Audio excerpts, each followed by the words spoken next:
Pwede bang pakasalan mo ang anak ni Mr. Cheng? Po? Mom? Napaiwas ng tingin si Joy sa kanyang ina. Hindi niya akalain na ito palang hihilingin ng kanyang ina. Anak, you know how rich Cheng family is.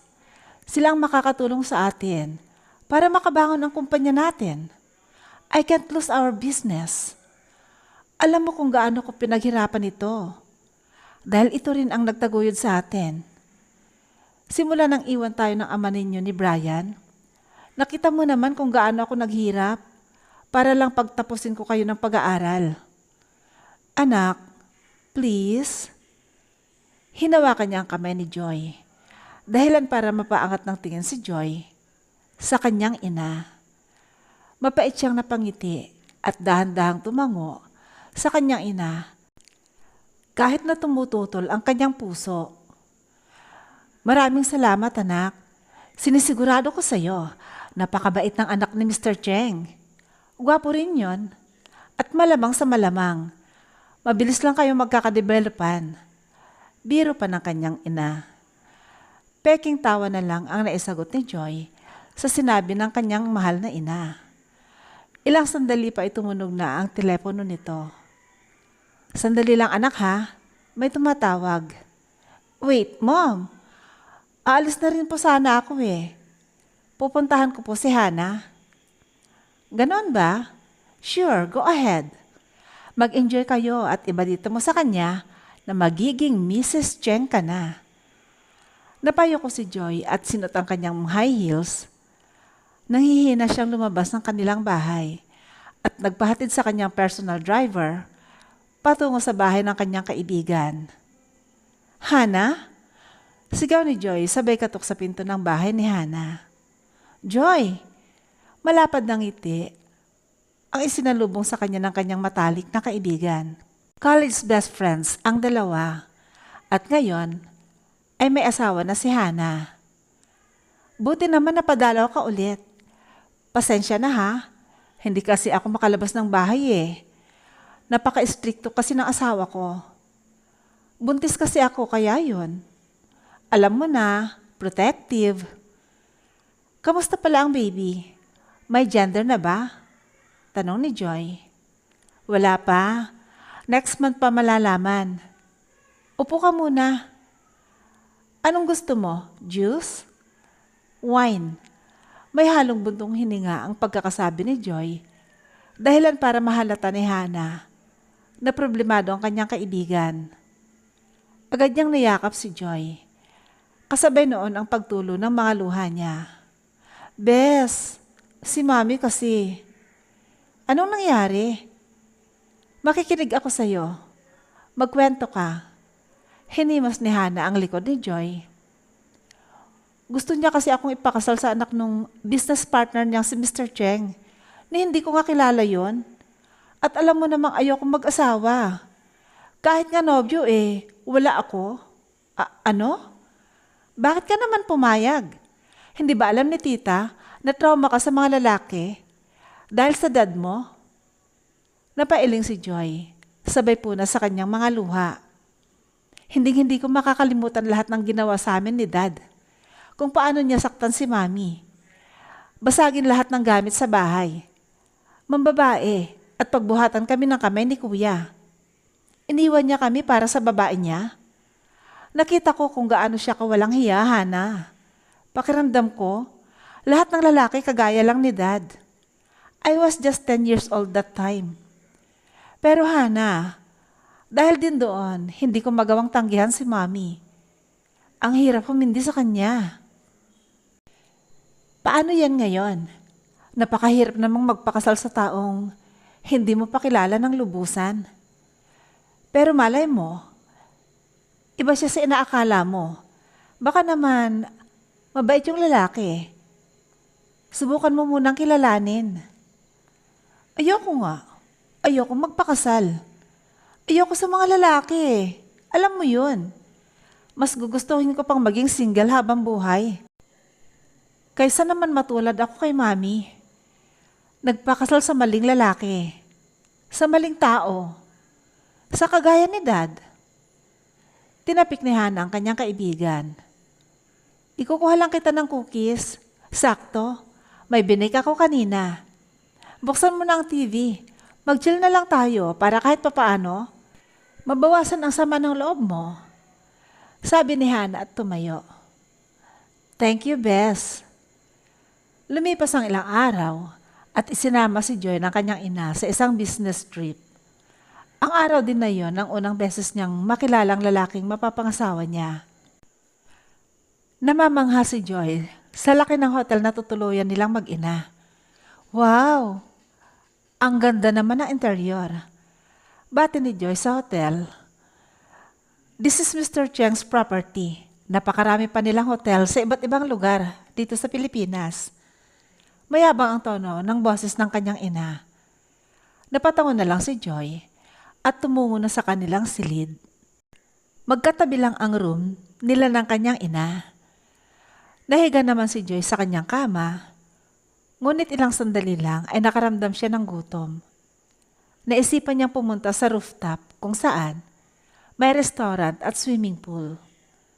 Habang kumukuha ng pagkain si Joy, ay isang matangkad na lalaki ang sumagi sa kanyang braso, dahilan para matapon sa kanyang damit ang pagkain na hawak niya. I'm sorry, sabit ng lalaki at dali-daling binigyan ng tissue si Joy. Ang luwang-luwang ng daan, dito ka sumisiksik, iritabling sabi ni Joy. I said I'm sorry, it was an accident. Baritono ang boses nito at tila ba galit pa. Kaya napaangat ang tingin ni Joy. Isang gwapong lalaki ang tumambad sa kanya. Napairap lang si Joy dito, habang may mga writer naman ang tumulong sa kanya upang ligpitin ang natapong pagkain. Kasalanan mo to eh. Look how ruined my dress is. Alam mo ba kung anong presyo nito? Sigaw ni Joy. I don't care kung magkano pa yan, miss. I can buy you hundreds of that. Mayabang na sabi ng lalaki. Sabay talikod. Sisigaw pa sana si Joy, ngunit nakita niya ang kanyang ina na patakbong papalapit sa kanya. Joy, what happened? Nandito na ang anak ni Mr. Cheng. Hinahanap kita sa room mo pero wala ka, sabi ng kanyang ina. Nagugutom po ako. Kaso may buwisit na sumagi sa akin. Kaya ayan, natapunan ng damit ko. Hindi pa nga ako nakakakain eh. Inis na sagot ni Joy. Mrs. Ponce, isang Chinese na matandang lalaki ang lumapit sa kanila.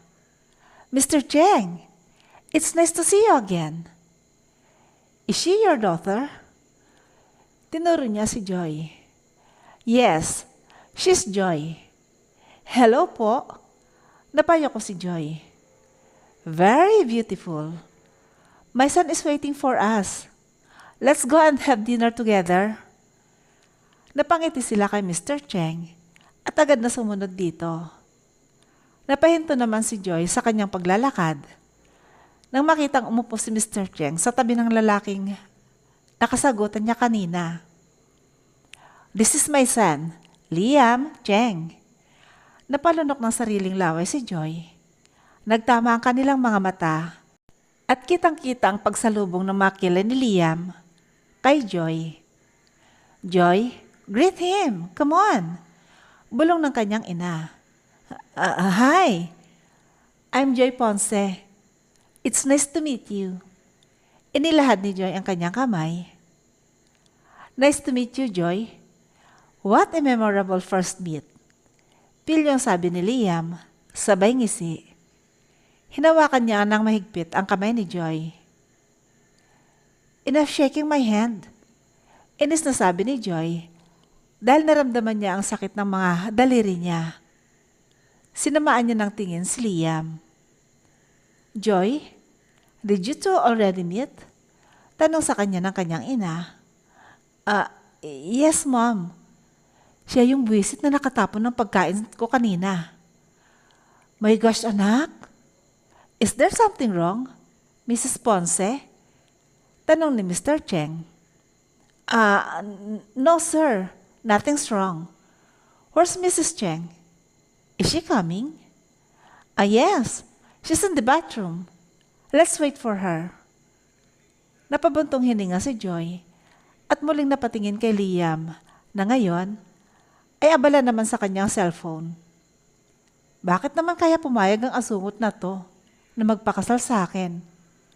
Bulong ni Joy sa kanyang isipan. Mabilis siyang napaiwas ng tingin dahil muntik na siyang mahuli ni Liam na tinititigan niya ang binata. Sabay-sabay silang naupo sa harapan ng malaking lamesa. Isa-isang nilagay ng mga waiters ang mga pagkain sa kanilang harapan. Pilit namang pinupunasan ni Joy ang damit niyang nadumihan kani-kanina lang. Joy, huwag ka namang bumusangot dyan. Please lang. Show your smile to them. Bulong ng kanyang ina. Binitiwan ni Joy ang tissue at ngumiti sa ama ni Liam. Nang bigla namang dumating ang ina nito, nagulat si Joy nang yakapin pa siya ng ina ni Liam sa galak. Finally, pumayag ka rin na magpakasal sa napakapogi kong anak. Nalaki ang mga mata ni Joy. Hindi ka magsisisi sa mamanugangin mo, Mrs. Cheng. Sabad naman ang ina ni Joy.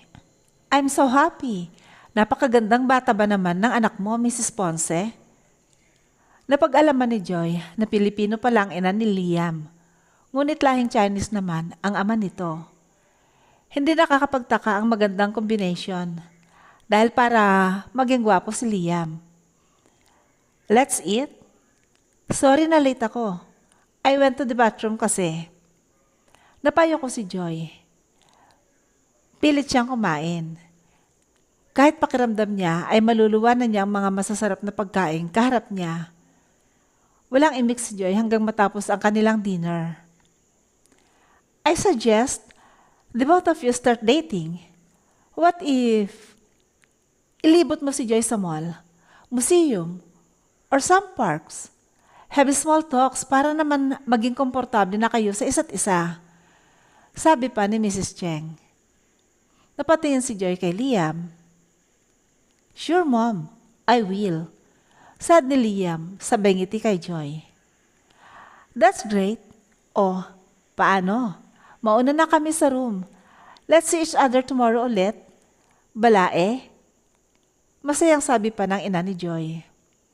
Tumalikod si Joy at nauna nang pumasok sa elevator. Kitang-kita niya ang galak sa mukha ng kanyang ina. Joy, please, put yourself together. Just act that you're happy. Huwag mo naman akong ipahiya kay Mr. and Mrs. Cheng. Sermon ng kanyang ina. Oras na sumara ang pinto ng elevator. Mom, anak, ito lang ang hinihiling ko sa'yo.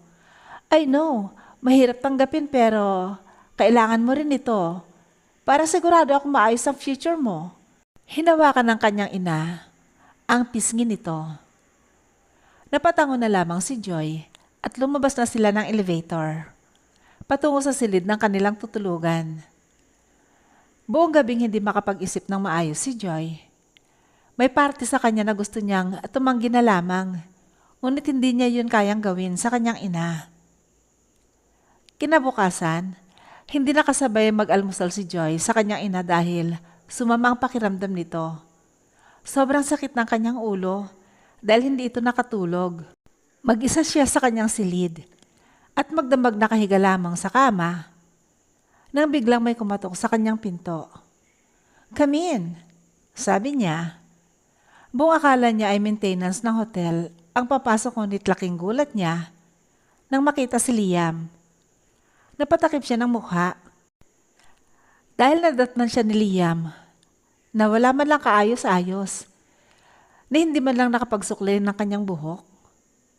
Good morning, bati ni Liam. May dala itong tray ng pagkain. Anong ginagawa mo dito?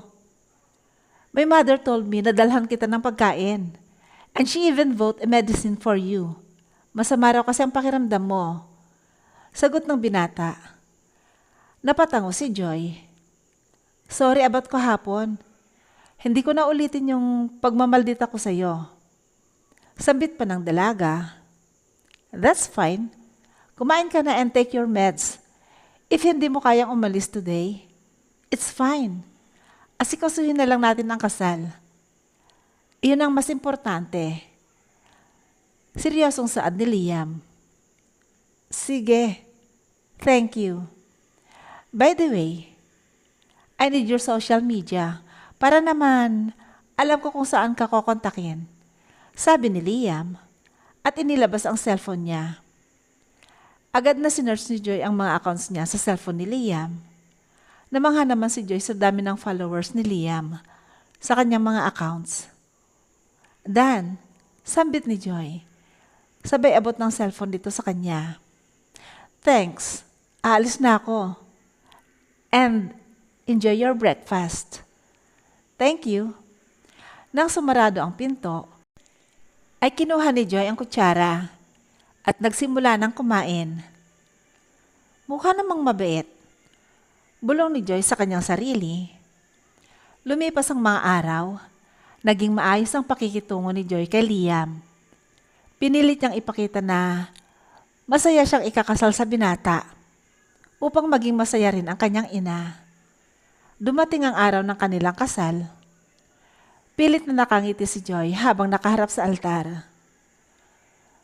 Do you take Liam Cheng to be your husband, to live together in matrimony, to love him, to honor him, to comfort him, and to keep him in sickness and in health, forsaking all others, for as long as you both shall live?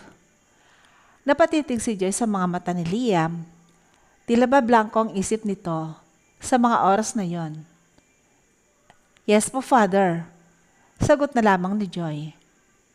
Do you take Joy Ponce to be your wife, to live together in matrimony, to love her, to honor her, to comfort her, and to keep her in sickness and in health, forsaking all others, for as long as you both live?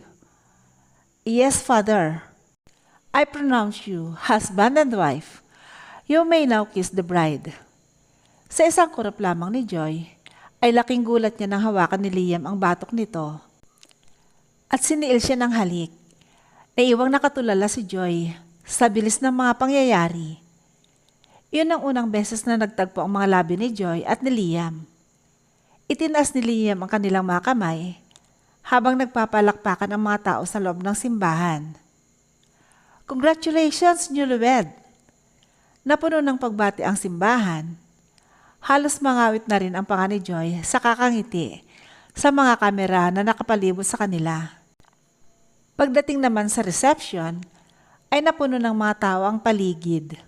Kahit bakas ang pagod sa mukha ni Joy, ay wala siyang magawa. Kailangan niyang sumayaw sa gitna kasama si Liam. Let's dance! Kanina pa tayo pinapatayo. Bulong ni Liam. Napatingin si Joy sa kanyang heels. Ang tagal na niyang nakatayo kaya bakas na ang pamumula ng paan nito. Remove your heels. Umapak ka sa mapa ako. We need to dance now. Angal ni Liam. Napabuntong hininga si Joy. Hinawakan niya ang kamay ni Liam at tinanggal ang heels. Nagtungo sila sa gitna at sumayaw sa harapan ng maraming tao. Napatigil naman ang dalawa nang marinig nila ang tunog ng kanilang mga baso. Kiss! Kiss! Sigaw ng mga nakapaligid sa kanila. Napalunok si Joy. Wala siyang nagawa kundi ang halikan si Liam sa labi. Mabilis lamang yon. At agad na napaiwas ng tingin si Joy. Ramdam niya ang pamumula ng kanyang pisngi. Nakakahiyaman, ngunit kailangan niyang ipakita na okay sila. Liam, Joy, for us to show our gratitude, we book a flight for both of you. Inabot ng ina ni Joy ang isang envelope. Trip to Hawaii? Gulat na sambit ni Joy. Thanks po.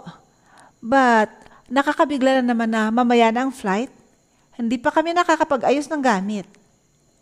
Don't worry, Liam. Naihanda na ng mami mo ang gamit yung dalawa. All you need to do is sumakay sa airplane and enjoy the 3 days and 2 nights. Masayang sabi ng ina ni Joy. Napabuntong hininga na lamang si Joy habang nakatingin sa kanyang singsing. Tunay na nga siyang kasal.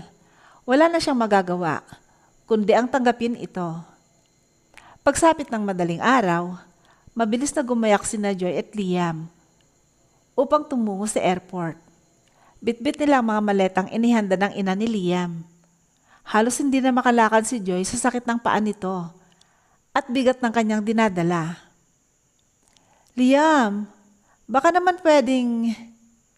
Hindi ko dadalhin yan. I am your husband, not your servant. Pareho lang tayong may bitbit. Inis na sabi ni Liam. Napaawa ang labi ni Joy. Muntik na siyang maiwan ng eroplano dahil pinabayaan lamang siya ni Liam. Mabuti na lamang at may flight attendant ang tumulong sa kanya sa mga gamit. Sa sobrang pagod nilang dalawa, ay pareho silang nakatulog sa buong biyahe. Kinaumagahan, nakarating sila sa Hawaii. Mabilis na tumungo sa hotel si Liam at Joy. Puno ng kaba ang puso ni Joy dahil alam niyang anytime ay pwede siyang angkinin ni Liam. What are you waiting for? Tanong ni Liam habang tinatanggal nito ang botones ng kanyang polo. Napaawang ang labi ni Joy. Napatingin siya sa kama at napalunok sa sariling laway. Ngayon na ba? Tanong ni Joy. Ano pa nga ba? Ayaw mo? Sarcastic na tanong ni Liam. Pikit matang tinanggal ni Joy ang kanyang pang-itaas. At saka nahiga sa kama habang hinihintay si Liam. What the heck are you doing? Gulat na tanong ni Liam. Bakit? Ano bang akala mo? Ha? Do you think I'll make love with you? Namula ang mukha ni Joy sa kahihiyan. Agad niyang tinakpan ang kanyang katawan. Sorry, hindi kasi klaro yung sinasabi mo. Joy, alam kong napilitan ka lang sa kasal na to. Hindi mo kailangang ipagpilitan pa. Stop acting. Baka sang inis sa mukha ni Liam. Teka, paano mo nalaman? Unang meet pa lang natin, halata naman sa'yo na napilitan ka lang magpakasal. Don't worry. Napilitan lang din ako. Kaya kung ayaw mo sa akin, ayoko rin sa'yo. Aba, ang kapal naman ng mukha mo. So fake lang talaga ang pagiging mabait mo sa harap ng parents natin? This is all fake. Kung pwede nga lang gawing fake din ang marriage certificate natin. How come pumayag ka sa ganitong setup? Ano bang reason mo? Bakit hindi ka umatras kung ayaw mo pala sa akin? Bait-baitan ka pa? Sarcastic na sabi ni Joy. I'm turning 30 next month, Joy. My parents are pressuring me to marry. Gusto na nilang magkaapo. Ang sabi ko sa kanila ay maghintay sila. Pero tingnan mo kung anong ginawa nila. Na we're arranged marriage. Napaupo sa dulo ng kama si Liam. Gets ko na. Sa akin naman, I don't wanna hear it anymore. Kung ayaw mong mag-shower, mauuna na ako. At mabilis na iniwan ni Liam si Joy at nagtungo sa banyo. Napabuntong hininga naman si Joy. Habang naghihintay na matapos si Liam, ay tiningnan niya ang laman ng maleta. Nagulat siya na makita ang mga sexy lingerie na laman ng maleta. Halos wala siyang masusuot na komportableng damit. Dahil kung hindi bikini, ay fitted dress naman ang laman ng kanyang maleta. Kainis naman. Saan ako bibili ng damit nito? Maski pajama, wala. Ang lamig-lamig dito sa hotel. Reklamo ni Joy. Bakit? Anong damit ba ang binili ni Ma'am sa'yo? Tanong ni Liam. Nakakagaling lang ng banyo. Napalingon si Joy at nakita ang machong katawan ni Liam. Sandaling nawala ang inis nito sa kanyang asawa dahil hindi niya alam na ganito pala kaganda ang hubog ng katawan nito. So, Mom is really expecting na maakit mo ako using these kinds of clothes? Natatawang sabi ni Liam at saka kinuha ang isang pulang lingerie nito. Akin na nga yan. Inis namang sabi ni Joy. Kumuha siya ng dress at mabilis na pumasok sa banyo.